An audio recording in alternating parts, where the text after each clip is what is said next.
खान पान के संबंधी ये बड़े नियम हैं, आपको बता रहे हैं, गौरपूर्वक सुनना इनको है। रित भूख, हित भूख, मित भूख होना चाहिए व्यक्ति को। अलग अलग ऋतुओं में अलग अलग तरह के खान पान का विधान किया आयुर्वेद में। अलग अलग वात पित्त कफ की आपकी प्रकृति है, उसके अनुसार आपको भोजन करना चाहिए।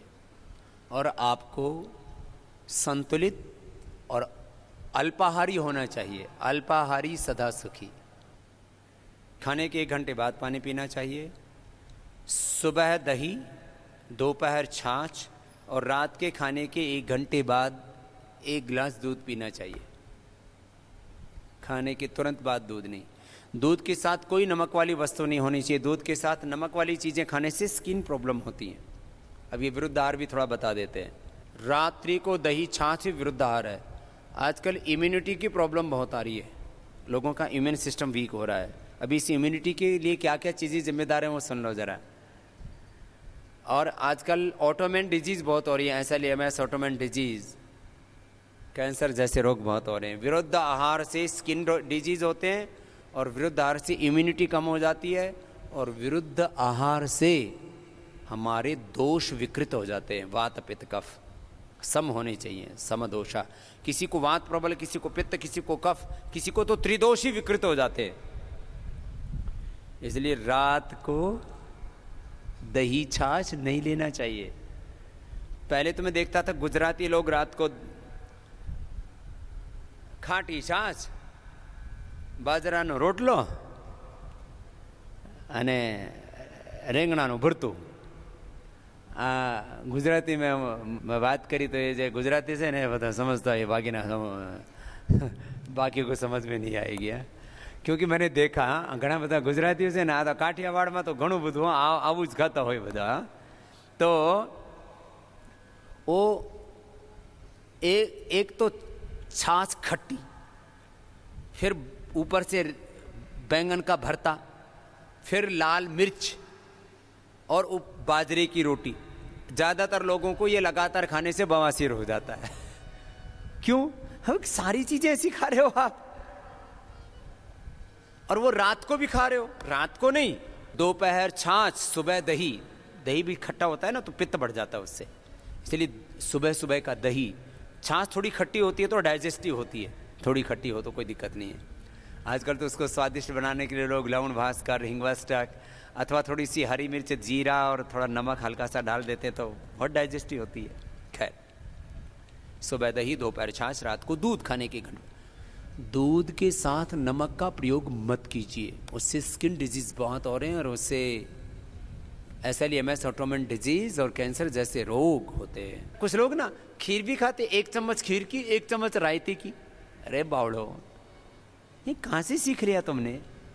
आप दही रायता खाना, दही रायता खाओ ना, फिर खीर क्यों खाते हो? खीर खानी है तो खीर खाओ। आपको रायता खाना है, सुबह खाओ, दोपहर खाओ रायता, शाम को पायसम। दक्षिण वाले पायसम बोलते हैं, इधर खीर बोलते हैं। आपको खीर खानी है तो रात को खाओ, या खीर खानी है तो फिर उसके साथ, तो खीर के साथ तो कोई खीर और मालपुए खाते थे, खाओ। तो याद रखो, विरुद्ध आहार नहीं। दूध के साथ खट्टे फल भी नहीं खाने चाहिए। आजकल तो फ्रूट क्रीम में सब खट्टे मीठे सब मिला देते हैं, पता नहीं बावड़ी बावड़ी चीजें सीख ली कहां से। दूध के साथ कभी भी खरबूजा तरबूजा तो भूल के भी नहीं खाना चाहिए, उससे आपकी तत्काल मौत हो सकती है। यहाँ तक कि खरबूजा तरबूजा खा के तो ऊपर से तुरंत पानी भी नहीं पीना चाहिए, उससे बॉडी में रिएक्शन होकर के मृत्यु तक होती है। और हमने ये लाइव एग्जाम्पल देखे, सुने, इसलिए आपको कह रहे हैं। अब किसी को एक्सपीरियंस करके देखना हो तो वसीयत आदि लिख देना पहले, और तरबूजा खा करके ऊपर से दूध पियो, बच जाओ तो भगवान का कोई विशेष अनुग्रह है, बाकी परलोक तो सीधे जाओगे जाओगे।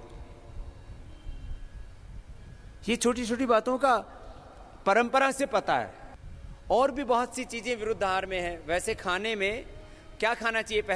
पहले अब आपके सामने फल भी है, सलाद भी है, पका हुआ भोजन भी है, माने हलवा है, फिर दाल रोटी सब्जी है और सलाद भी है, थोड़े फ्रूट्स भी हैं। तो सबसे पहले क्या खाओगे?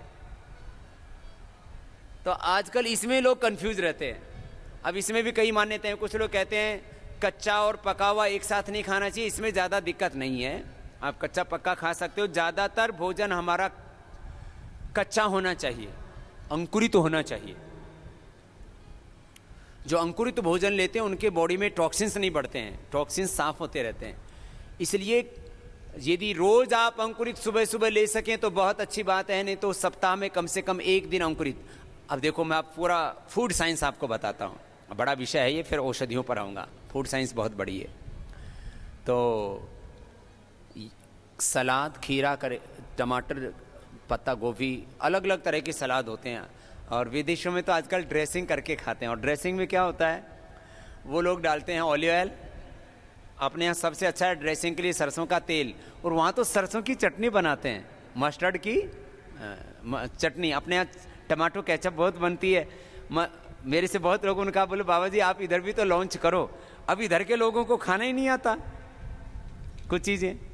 अब आप सलाद माने आपके खीरा, करेला, टमाटर, पत्ता गोभी और ऐसे गाजर, ऐसे सब्जियां, और उसमें तेल डाल दो तो खा लोगे आप? बेकार लगता है, नहीं खाया जाएगा। इससे उनके पूरे पोषक तत्व निकलते हैं, जितने भी ये सलाद हैं, टमाटर है, गाजर है, जो भी आप पत्ते खाते हैं, इनके पूरे पोषक तत्व निकल पाते हैं। अकेले सलाद पूरी डाइजेस्ट नहीं होती है इनके साथ। तो वो लोग डालते हैं ऑलिव ऑयल, आप डाल सकते हो सरसों का तेल। और आप लोग सरसों की चटनी घर में भी बना सकते हो। सरसों की चटनी बहुत अच्छी होती है। ऐसे इधर तो टमाटर, मटर, हरा पुदीना, इसकी तो चटनी बनाते ही हैं। आप देखो उधर गुजरात में जो है वो सींगदाना की भी चटनी बनाते हैं। साउथ में भी अलग अलग तरह की चटनी बनाते हैं। तो क्या है, ये भी मस्टर्ड बहुत अच्छा होता है थोड़ी मात्रा में शरीर के लिए। खैर, तो सबसे पहले खाओ सलाद और फल, उसके बाद खाओ भोजन, और अंत में मिष्टान्न। सबसे भारी भोजन सबसे अंत में, जो भी खीर, हलवा आदि है। और जो मीडियम भोजन है वो बीच में, मीडियम वाला मीडियम में, और सबसे हल्का सबसे पहले। कुछ भोजन भट्ट होते हैं वो सबसे पहले हलवे में हाथ आजमाते हैं। बोले रोटी तो रोज खाते हैं, क्यों अन्न के साथ कुश्ती की, अब तो हलवा ही खा लो। तो हलवा खाओ तो केवल हलवा ही खाओ, फिर और चीज़ों को क्यों परेशान होते हो फिर, है? तो सुनो, ये तो खाने का तरीका बताया। अभी अलग बात, दूसरी बात, इसमें बहुत सी चीज़ें हैं, तो थोड़ा थोड़ा संकेत कर देता हूँ। जितनी भी हरे पत्ते वाली सब्जियां हैं, इनको उबाल के मत खाया करो। और आंवले को भी उबाल के, आंवले का तो ताज़ा का रस निकालो ना, उसमें जैसे आपको जो आंवला जूस देते हैं ना पतंजलि की तरफ से, उसको उबालते नहीं है। उबालने से विटामिन सी उड़ जाता है। बहुत से विटामिन, न्यूट्रिएंट्स, माइक्रोन्यूट्रिएंट्स, बहुत से पोषक तत्व उबालने से उड़ जाते हैं। तो सलाद और इनको तो ऐसे ही रखना चाहिए। और अंकुरित को भी कुछ लोग उबाल के खाते हैं, वैसे उसको भी वैसे ही खाना चाहिए। उबालने से बहुत से पोषक तत्व नष्ट हो जाते हैं। अच्छा, मनुष्य को छोड़ करके बाकी कोई जीव जंतु उबाल के खाते हैं क्या? ये हाथी इतना बड़े घास पत्ते खाता है, गन्ना और तमाम केला आदि सब ऐसे कच्चे खाता है। गाय भैंस सब कच्चा खाती हैं। जितने भी शाकाहारी जीव वो भी कच्चा खाते हैं, और मांसाहारी भी कच्चा ही खाते हैं। शेर आदि, कुत्ता आदि जो भी हैं। ये मनुष्य है जो पक्का पक्का खा करके पक गया, पिलपिला हो गया खुद भी, है? तो पक्का हुआ कम खाया करो, कच्चा ज्यादा खाया करो। कच्चाहारी, फलाहारी, रसाहारी, रसाहार, कच्चाहार, फलाहार, ये सात्विक आहार होते हैं। इनको लिया